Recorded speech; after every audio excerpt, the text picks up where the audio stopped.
आज मुगा गणेश नेपालीले मट्टीतेल छर्किएर आज आत्मदाह गर्नु पर्यो। उनीहरूको पीडा एउटै थियो कि यो देशमा गरेर खान पाऊँ, बसेर गर्न पाऊँ, गरी खान पाऊँ भन्ने हो। सम्माननीय सभामुख मार्फत गृहमन्त्रीज्यूलाई भन्न चाहन्छु, तपाईँ गृहमन्त्री हो कि कन्टेन्ट क्रिएटर? गरिबको चमेली बोल दिने कोही छैन। बोल्न दे सरकार, बोल्न दे सरकार, मनको कुरा खोल्न दे सरकार। तर आज गरिब दुखी जनतालाई सरकारले करमाथि कर थपेर आज बिजोको अवस्था पुर्याएको छ।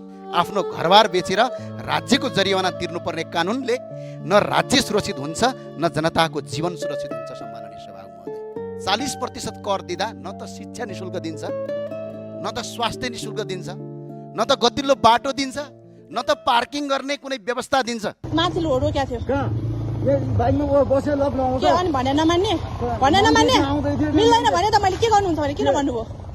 के भन्नुभयो? मिल्दैन भने त मैले मिल्दैन भने त मैले मिल्दैन किन भागेर आएको भने क्या लगाएको मेरो मोबाइल झारेर किन भागेर आएको भने अनि नमिल्ने ठाउँमा रोकेपछि मैले लक नलगाएर के लगाउने? माला लगाइदिने? लगाउँदैन। जसले भने मान्दैन उसलाई लगाइदिन्छु। यो मोबाइल फुटाइदिए चाहिँ कसले उ गर्छ? किन फालेको मेरो मोबाइल? फुट्दैन हो, त्यही हो। यो मोबाइल फुटेको उ गर्नु पर्यो।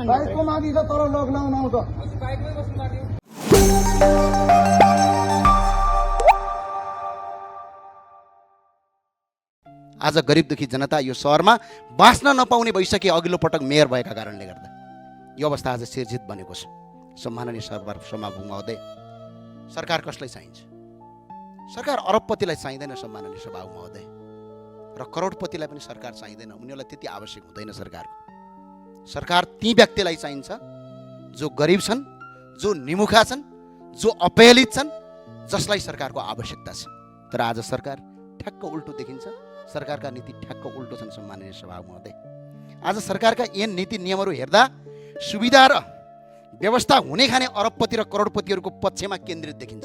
सम्माननीय सभामुख महोदय, नीति तथा कार्यक्रम यस्तो नबनाऊ जुन जनताले थेक्न सक्ने होस्, यस्तो बनाऊ जुन जनताले थेक्न सक्ने होस्। आफ्नो घरबार बेचेर राज्यको जरिवाना तिर्नुपर्ने कानुनले न राज्य सुरक्षित हुन्छ न जनताको जीवन सुरक्षित हुन्छ। सम्माननीय सभामुख मार्फत गृहमन्त्रीज्यूलाई भन्न चाहन्छु, तपाईँ गृहमन्त्री हो कि कन्टेन्ट क्रिएटर? प्रतिनिधि सभाको संसदको गेट अगाडि इलामका प्रेम प्रसाद आचार्यले आत्मदाह गर्नुभएको थियो भने आज ठ्याक्कै 1-2 वर्ष 2-3 वर्ष नपुग्दै आज मुगा गणेश नेपालीले मट्टीतेल छर्किएर आज आत्मदाह गर्नु पर्यो। उनीहरूको पीडा एउटै थियो कि यो देशमा गरेर खान पाऊँ, बसेर गर्न पाऊँ, गरी खान पाऊँ भन्ने हो। सम्माननीय सभामुख महोदय, तर सरकार फेरियो, कुर्सी फेरिए, तर जनताको पीडा फेरिएन। सम्माननीय सभामुख महोदय, कुर्सी फेरिनु, सरकार फेरिनु महत्त्वपूर्ण कुरा रहेनछ। महत्त्वपूर्ण कुरा जनताको जीवन फेरिनु पर्ने रहेछ। सरकारले पछिल्लो पटक जनताको जीवन सहज बनाउने भने झन् कठिन बनाउने नीति बनायो। सम्माननीय सभामुख महोदय, सरकारको नारा चाहिँ अत्यन्त राम्रो छ, गरिबको चमेली बोल दिने कोही छैन। बोल्न दे सरकार, बोल्न दे सरकार, मनको कुरा खोल्न दे सरकार। तर आज गरिब दुखी जनतालाई सरकारले करमाथि कर थपेर आज बिजोको अवस्था पुर्याएको छ। सम्माननीय सभामुख महोदय, हामी युरोपका देशभन्दा बढी कर तिर्छौँ, तर सुविधा भन्ने हामीले कस्तो पाउँछौँ? सोमालियाको भन्दा तल्लो स्तरको सुविधा पाउँछौँ। त्यही भएको हुनाले सम्माननीय सभामुख महोदय, आज नागरिकले औसत 40% भन्दा बढी हिस्सा करमा तिर्छन् अहिले पनि गएर। तर के दियौँ त हामीले? राज्यले के दिन्छ हामीलाई? 40% कर दिँदा न त शिक्षा निशुल्क दिन्छ, न त स्वास्थ्य निशुल्क दिन्छ, न त गतिलो बाटो दिन्छ, न त पार्किङ गर्ने कुनै व्यवस्था दिन्छ। तर राज्यले करमाथि कर मात्र लिएपछि अनि यो देश कसरी बन्छ? सम्माननीय सभामुख महोदय,